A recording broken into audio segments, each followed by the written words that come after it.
नमस्कार. मी तुम्हाला आज बेलपानाची छान अशी एक गोष्ट सांगणार आहे. खूप पूर्वी एक दाट जंगलात शबरी नावाची एक साधी, चांगली आणि प्रेमळ बाई राहत होती. तिचं घर मातीचं होतं आणि तिचं आयुष्य खूप सोपं होतं. पण एक गोष्ट विशेष होती. ती रोज भगवान शिवाची पूजा करत असे. पण शबरीकडे ना सुंदर फुलं होती, ना सुवासिक गंध, ना मोठं मंदिर. ती रोज फक्त एकच गोष्ट करत असे. बेलाचं एक पान आणायचं आणि ते प्रेमाने महादेवाला अर्पण करायचं.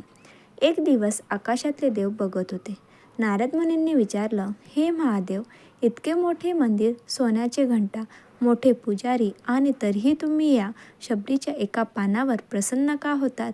महादेव हसले आणि म्हणाले, कारण शबरीचं मन पवित्र आहे. तिचं प्रेम खरं आहे. फुलं नाही तरीही ती मला जगातलं सगळ्यात सुंदर अर्पण करते. त्या क्षणी आकाशातून फुलवृष्टी झाली. शबरीचा छोटा बेलपान एका मोठ्या आशीर्वादाचे रूप ठरलं. धन्यवाद.